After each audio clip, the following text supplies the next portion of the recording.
Shopping mall আবাসিক এলাকার নিরাপত্তা কর্মী কাজ করবে পুলিশের সহযোগী হিসেবে, পাচ্ছে গ্রেপ্তারের ক্ষমতাও।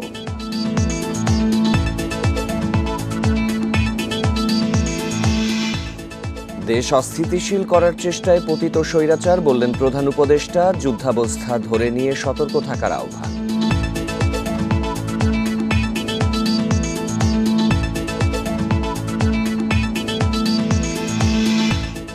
সারা দেশ থেকে নিষিদ্ধ সংগঠন হিজবুত তাহরিরের ৩৬ সদস্য গ্রেপ্তার, ১৭ জন ৫ দিনের রিমান্ডে।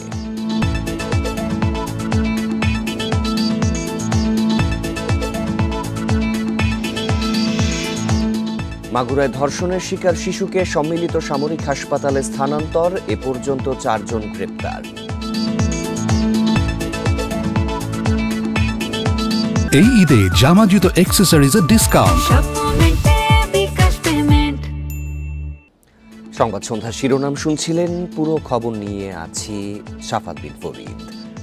মার্কেট শপিং মলে সিকিউরিটি ফোর্স পুলিশের সহযোগী হিসেবে কাজ করবে, আর অতি প্রয়োজনে সিকিউরিটি ফোর্সের সদস্যরা গ্রেপ্তারও করতে পারবেন বলে জানিয়েছেন ডিএমপি কমিশনার শেখ মোহাম্মদ সাজ্জাদ আলী। দুপুরে ডিএমপি মিডিয়া সেন্টারের সংবাদ সম্মেলনে এসব জানানো হয়। তিনি আরও বলেন, রমজানে অনেক রাত পর্যন্ত শপিং সেন্টারগুলো খোলা থাকে। শপিং মল, শপিং সেন্টার ও গেট এবং বিভিন্ন আবাসিক এলাকায় মেট্রোপলিটন পুলিশ আইন অনুযায়ী বেসরকারি সিকিউরিটি গার্ড পুলিশের সহযোগী হিসেবে কাজ করতে পারবেন। সেই ক্ষমতায় বেসরকারি নিরাপত্তা কর্মীদের অতিরিক্ত ফোর্স হিসেবে নিয়োগ দেন পুলিশ কমিশনার। আর নিরাপত্তা কর্মীদের হাতে সহায়ক পুলিশ কর্মকর্তা লেখা একটি ব্যান্ড থাকবে। এ সময় আইন মোতাবেক তারা দায়িত্ব পালন ও গ্রেপ্তারের ক্ষমতা পাবেন। আর পুলিশ অফিসার আইনগতভাবে যে সমস্ত প্রোটেকশন পেয়ে থাকে, সেই অতিরিক্ত ফোর্সের সদস্যরাও প্রোটেকশন পাবেন বলে জানান তিনি। ডিএমপি কমিশনার আরও জানায়, রাজধানীর বনশ্রীতে ব্যবসায়ীকে গুলি করে স্বর্ণলুটের ঘটনায় জড়িত 7 জনের মধ্যে 6 জনকে গ্রেপ্তার করা হয়েছে। এ সময় গ্রেপ্তারকৃতদের কাছ থেকে লুট হওয়া অলংকার ও অবৈধ অস্ত্র উদ্ধার করা হয়। পুলিশ অফিসার যে দায়িত্ব পালন করে, ওই অফিসার একই দায়িত্ব পালন করবে এবং আইনের যে প্রোটেকশন আমার অফিসার পায়, আমি পাই, উনিও একই আইনের প্রোটেকশন পাবে। উনি যে কোনো ব্যক্তিকে অ্যারেস্ট করার সক্ষমতা বা ক্ষমতা প্রাপ্ত হয়েছে।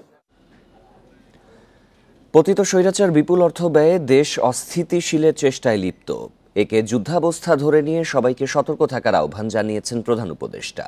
সকালে নারী দিবসের আলোচনায় সাম্প্রতিক নির্যাতন পীড়নের ঘটনায় উদ্বেগ জানিয়ে তিনি বলেন, নারী পুরুষের সমান অধিকার নিশ্চিতে সর্বশক্তি দিয়ে কাজ করছে তার সরকার। বিশ্ব নারী দিবসে ওসমানী স্মৃতি মিলনায়তনে আলোচনা সভা। এতে যোগ দেন অন্তর্বর্তী সরকারের প্রধান উপদেষ্টা অধ্যাপক ডক্টর মোহাম্মদ ইউনুস। তুলে ধরেন নারীর উন্নয়নে নানা উদ্যোগের কথা। এ সময় সাম্প্রতিক নারী নির্যাতনের প্রসঙ্গ তুলে ধরে প্রধান উপদেষ্টা বলেন, নতুন বাংলাদেশে নারী পুরুষের সমান অধিকার নিশ্চিতে সর্বোচ্চ শক্তি ব্যবহার করবে তার সরকার। সম্প্রতি মহিলাদের উপর যে জঘন্য হামলার খবর আসছে, তা গভীরভাবে উদ্বেগজনক। এটি নতুন বাংলাদেশের যে স্বপ্ন আমরা দেখছি, তার সম্পূর্ণ বিপরীত। আমরা এই নতুন বাংলাদেশে নারী পুরুষ সকলের সমান অধিকার প্রতিষ্ঠা করতে অঙ্গীকারবদ্ধ। আমরা আমাদের সকল শক্তি প্রয়োগ করে এই অধিকার প্রতিষ্ঠা করব। এ সময় তিনি আরও জানান, পতিত স্বৈরাচার দেশ অস্থিতিশীল করতে বিপুল অর্থ খরচ করছে। একে যুদ্ধাবস্থা মনে করে সবাইকে সতর্ক থাকার পরামর্শ দেন অধ্যাপক ইউনুস। পতিত স্বৈরাচার দেশে নৈরাজ্য সৃষ্টি করতে বিপুল পরিমাণ অর্থ বিনিয়োগ করে যাচ্ছে। আমাদেরকে এখন ততটাই সতর্ক থাকতে হবে যেমনটা আমরা যুদ্ধের মতো পরিস্থিতিতে আছি। নারী ও শিশুদের নিরাপত্তা রক্ষায় সর্বোচ্চ সজাগ থাকুন। এর আগে নানা ক্ষেত্রে বিশেষ অবদান রাখায় 5 নারী ও নারী ক্রিকেট দলকে অদম্য নারী পুরস্কার তুলে দেন অন্তর্বর্তী সরকার প্রধান। বন ইবনে কামাল, ইন্ডিপেন্ডেন্ট নিউজ, ঢাকা। নারী হেনস্থার ঘটনায় বিএনপি উদ্বিগ্ন বলে জানিয়েছেন দলটির সিনিয়র যুগ্ম মহাসচিব রুহুল কবির রিজভী। আরেক নেতা ইকবাল হাসান মাহমুদ টুকু মন্তব্য করেন, ধর্ম নারীদের নিয়ে ষড়যন্ত্র বেড়েছে, আর এদেরকে কঠোরভাবে দমনের আহ্বান জানান বিএনপি স্থায়ী কমিটির সদস্য সালাউদ্দিন আহমেদ। শনিবার রাজধানীতে আলাদা অনুষ্ঠানে নেতারা এসব কথা বলেন। আন্তর্জাতিক নারী দিবস উপলক্ষে রাজধানীর নয়াপল্টনে সংবাদ সম্মেলন করে বিএনপি। তুলে ধরা হয় নারীদের সাথে নানা বৈষম্য, সহিংসতা ও শোষণের কথা। পরে পল্টন এলাকায় বের হয় শোভাযাত্রা। এতে অংশ নিয়ে দলের সিনিয়র যুগ্ম মহাসচিব রুহুল কবির রিজভী বলেন, নারী হেনস্থার ঘটনায় উদ্বিগ্নতার দল। সম্প্রতি দেশজুড়ে নারীদের প্রতি সহিংসতা ও নির্যাতনের ঘটনা আশঙ্কাজনক হারে বেড়েছে।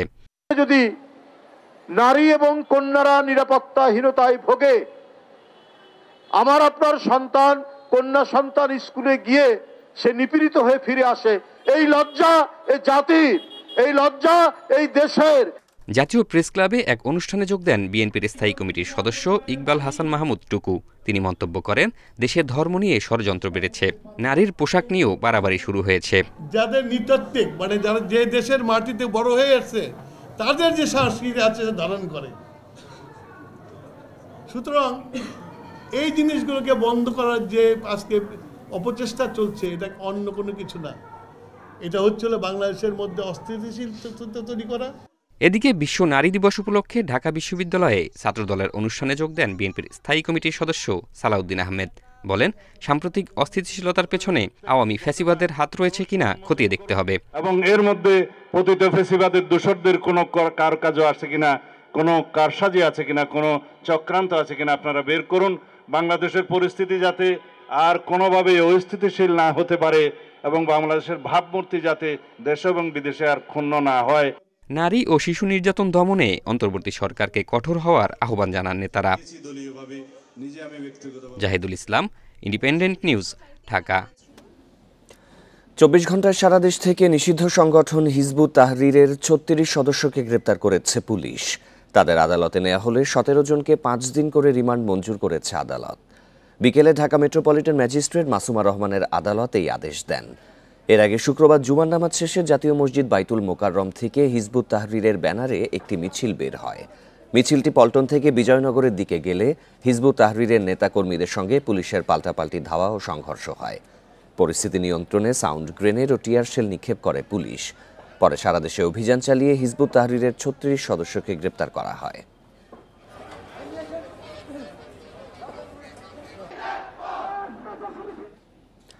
মাগুরায় ধর্ষণের শিকার 8 বছরের শিশুকে ঢাকা মেডিকেল থেকে সম্মিলিত সামরিক হাসপাতালে নেওয়া হয়েছে।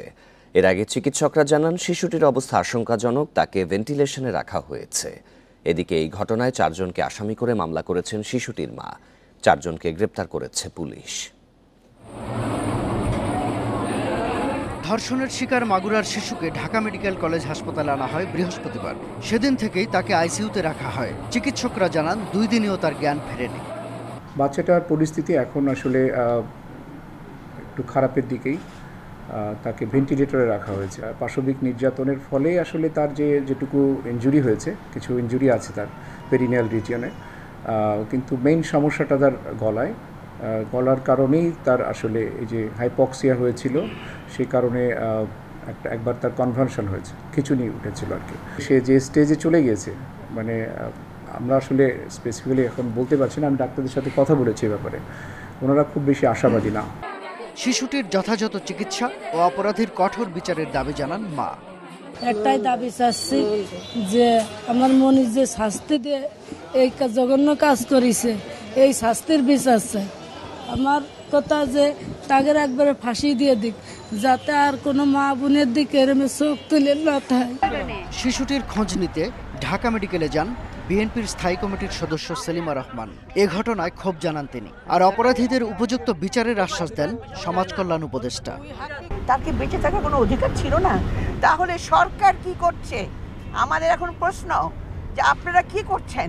একের পর এক ঘটনা করছে, মব জাস্টিস বলে আজকে অ্যানাউন্স করে লুটপাট হচ্ছে, জনগণের উপর জনগণকে হেনস্থা করা হচ্ছে। তাহলে আপনাদের কি, আমরা কি সরকার নাই বলবো?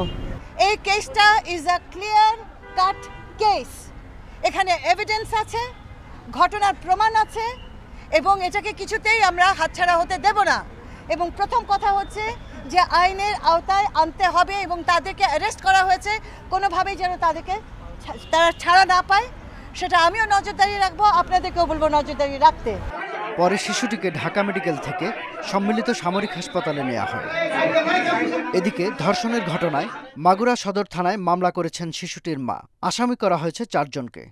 আসামি হচ্ছে মোহাম্মদ হিটু শেখের 2 ছেলে ও তার স্ত্রী, ও 4 জন আসামি গ্রেপ্তার আছে।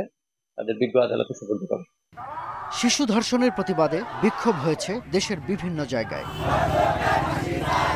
শাহাদাত স্বপন, ইন্ডিপেন্ডেন্ট নিউজ, ঢাকা। চট্টগ্রামের সীতাকুণ্ডের গুলিয়াখালীর সমুদ্র সৈকতে ঘুরতে গিয়ে ধর্ষণের শিকার হয়েছেন বলে অভিযোগ করেছেন এক কলেজ ছাত্রী। দুপুর 1টার দিকে উপজেলার মুরাদপুর ইউনিয়নে এই ঘটনা ঘটে। সীতাকুণ্ড থানার ভারপ্রাপ্ত কর্মকর্তা মুজিবুর রহমান জানান, দুপুর 3টার দিকে স্থানীয়দের কাছ থেকে খবর পেয়ে ওই ছাত্রীকে উদ্ধার করা হয়। ভুক্তভোগীর বরাত দিয়ে তিনি জানান, দুপুরে তার এক বন্ধুর সঙ্গে গুলিয়াখালী সৈকতে ঘুরতে যান ওই শিক্ষার্থী। এ সময় 4 যুবক তাকে ধরে নিয়ে উপকূলীয় বনের বাগান এলাকায় নিয়ে যায়। বখাটেরা ছাত্রীর বন্ধুকে মারধর করে গাছের সঙ্গে বেঁধে ওই তরুণীকে ধর্ষণ করে বলে অভিযোগ করেন ভুক্তভোগী। এ বিষয়ে তদন্ত চলছে বলে জানিয়েছে পুলিশ। 2025 সালের মধ্যে জাতীয় নির্বাচনের পক্ষে 58% ভোটার, একটি জরিপে উঠে এসেছে এই তথ্য। বিকেলে রাজধানীর ফার্মগেটে জরিপের ফল প্রকাশ করে গবেষণা সংস্থা ইনোভিশন। এছাড়া আগের চেয়ে চাঁদাবাজি 41% বেড়েছে বলে উঠে এসেছে জরিপে। বর্তমান প্রেক্ষাপটে জনগণের নির্বাচনের দৃষ্টিভঙ্গি, কবে ভোট, তাদের প্রত্যাশা, এসব বিষয় নিয়ে জরিপ করে গবেষণা সংস্থা ইনোভিশন, যা চলে চলতি বছরের 19 ফেব্রুয়ারি থেকে 3 মার্চ পর্যন্ত। দেশের 64 জেলার 10,696 জন ভোটারের উপর জরিপ করে সংস্থাটি। চলতি বছরই জাতীয় নির্বাচনের পক্ষে জরিপে অংশগ্রহণকারীদের 58%, আর 2026 সালের পরও নির্বাচনের পক্ষে মত 10.09% ভোটারের। জুনের মধ্যেই 31.6% আপনার ভোটার নির্বাচন চাচ্ছেন এবং ডিসেম্বরের মধ্যে আরো 26.5%, অর্থাৎ আগামী 9 মাসের মধ্যেই বা 8 মাসের মধ্যেই আপনার প্রায় 58.1% ভোটার নির্বাচন চাচ্ছেন। জরিপের ফল বলছে, রাজনৈতিক ও সাংবিধানিক সংস্কার জনগণের অগ্রাধিকারে নেই। জরিপে অংশগ্রহণকারীদের মাত্র 9.3% রাজনৈতিক সংস্কার চান, আর সাংবিধানিক পরিবর্তনের দাবি করেছেন মাত্র 5.3%। এখন হয়তো আপনার বললো যে সংস্কার আগে, হ্যাঁ বললো, কিন্তু আপনার আবার এটাও বলছেন নির্বাচনও চান উনি 6 মাসের মধ্যে, কিন্তু 6 মাসের সংস্কার হবে এটা তো আমরা জানি না। তো তখন আবার অনেকে হয়তো দুইটাকে সাংঘর্ষিক হিসাবে আলোচনা করতে পারেন। তো এই ধরনের কিছু ব্যাপার থাকে। তো কেন আমরা এগুলা সাংঘর্ষিক জায়গাগুলো আমরা রাখিনি, আমরা শুধুমাত্র আপনার স্পষ্ট আনসার যেগুলো পাওয়া সম্ভব সেটাই রেখেছি। জরিপের ফল অনুযায়ী এখনই নির্বাচন হলে বিএনপি পাবে 41.07% ভোট, জামায়াত ইসলামী পাবে 31.06%, আওয়ামী লীগ পাবে 13.09%, জাতীয় নাগরিক পার্টি পাবে 5.01% ভোট। এছাড়া ইসলামী আন্দোলন 2.06%, জাতীয় পার্টি পাবে 1%, গণ অধিকার পাবে 0.05% ভোট। আমিন হোসেন, ইন্ডিপেন্ডেন্ট নিউজ, ঢাকা। পঞ্চগড়ের অমরখানা সীমান্তে বিএসএফের গুলিতে এক বাংলাদেশি যুবক নিহত হয়েছেন। ভোরে উপজেলা সদরের অমরখানা ইউনিয়নে এই ঘটনাটি ঘটে। নিহত আল আমিন একই উপজেলার হারিভাষা ইউনিয়নের জিন্নাতপাড়ার বাসিন্দা। বিজিবি জানায়, শুক্রবার রাতে আল আমিন সহ কয়েকজন যুবক ভারতীয় সীমান্তে গরু আনতে যায়। এ সময় তারা অনুপ্রবেশের চেষ্টা করলে ভাটপাড়া ক্যাম্পে টহলরত বিএসএফ সদস্যরা তাদেরকে গুলি করে। সকালে ভারতের অভ্যন্তরে আবালু পাড়া এলাকায় মরদেহ পড়ে থাকতে দেখেন স্থানীয়রা। মরদেহ ফেরত চেয়ে বিএসএফ এর মধ্যে পতাকা বৈঠক করেছে বিজিবি। এবার জানাবো ইফতার বাজারের খবর।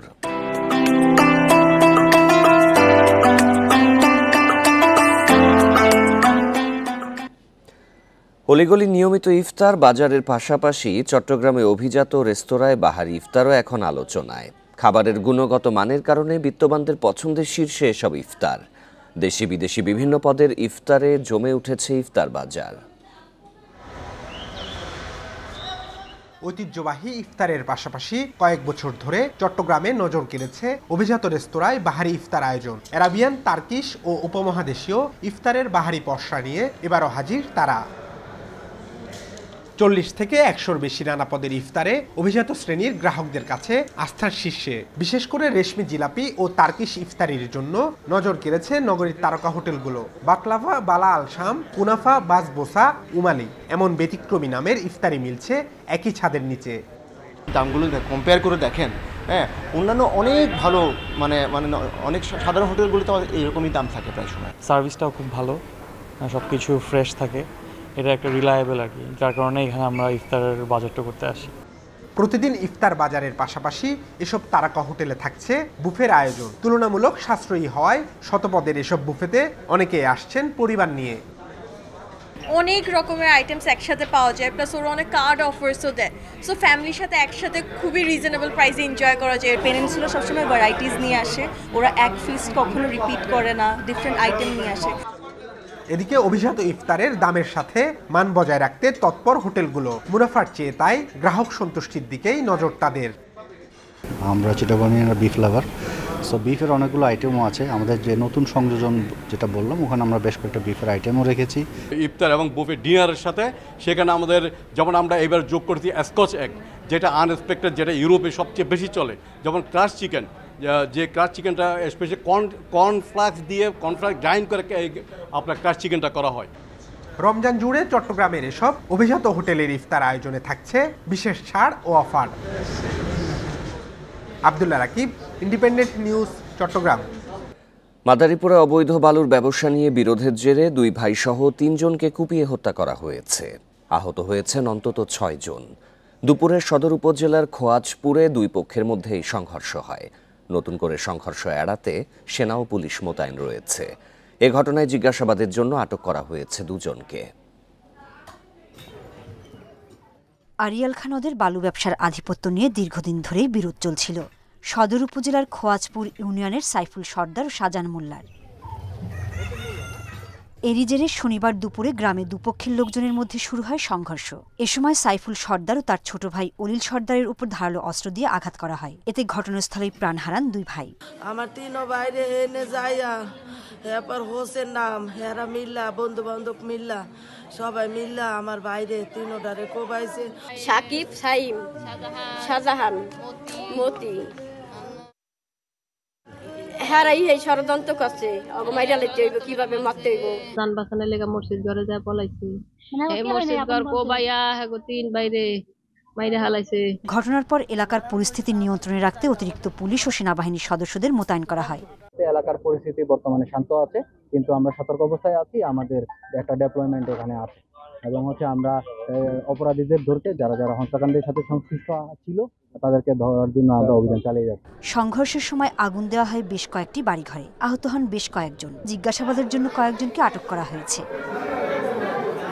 Independent news. ভিজিএফ কার্ড বিতরণ নিয়ে সংঘর্ষে চুয়াডাঙ্গা ইউনিয়ন বিএনপি নেতাকে কুপিয়ে হত্যা করা হয়েছে। বেলা 11টার দিকে সদর উপজেলার তিতুদহ গ্রামে এই ঘটনা ঘটে।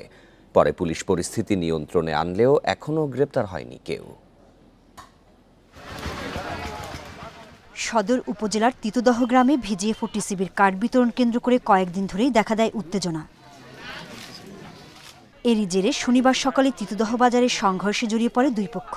দেশীয় অস্ত্র নিয়ে হামলা চালানো হলে ঘটনাস্থলেই নিহত হন ইউনিয়ন বিএনপির সাবেক সাংগঠনিক সম্পাদক রফিকুল ইসলাম। এদের দ্বন্দ্ব বেশ কিছুদিন ধরে চলছে। আজকে 2 গ্রুপে মুখোমুখি সংঘর্ষে একজন নিহত। ওখানে যারা ছিল লাঠি টাঠি নিয়ে এদের এখানে আসলো, এরা এই দোকানের সামনে, ওরা ছুটে আসলো আর এরাও রেডি হয়ে আছে, এখানে কুবাকুবি শুরু হয়ে গেল। বিসিবি কাটনি গ্যাঞ্জাম মিলনের সাথে মিলন ষড়যন্ত্র লোকজনের যে শাস্তি দিচ্ছেন তোমরা শাস্তি চাই।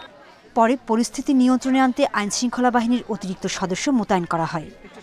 ঘটনা জানার সাথে সাথে আমরা আসছি ঘটনাস্থলে। ওখানে এসে যে অবস্থা দেখছি, এটা তাদেরকে কারা কিল করছে এটা আমরা ফাইন্ড আউট করে তাদের বিরুদ্ধে আইনগত ব্যবস্থা নেব। হামলাকারীদের চিহ্নিত করে গ্রেপ্তার এবং প্রয়োজনীয় আইনি ব্যবস্থা নেওয়ার আশ্বাস পুলিশের।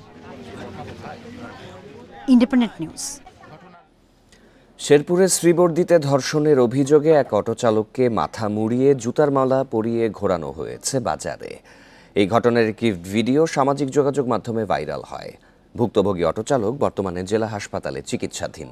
পরিবারের সদস্যদের দাবি, অটোরিকশায় সিরিয়াল নিয়ে স্থানীয় লাভলুর সঙ্গে ওই অটোরিকশা চালকের বিরোধ চলছে। এর জেরে 6 ফেব্রুয়ারি তাকে একটি ঘরে আটকে রেখে মারধর করে লাভলু ও তার লোকজন। পরে ধর্ষণের গল্প সাজিয়ে মাথা মুড়িয়ে গলায় জুতার মালা পরিয়ে বাজারে ঘোরানো হয়। ঘটনার একদিন পর শুক্রবার জেলা হাসপাতালে ভর্তি করা হয় ভুক্তভোগী অটোরিকশা চালককে। এই ঘটনায় অভিযুক্ত লাভলুকে জিজ্ঞাসাবাদের জন্য হেফাজতে নিয়েছে পুলিশ।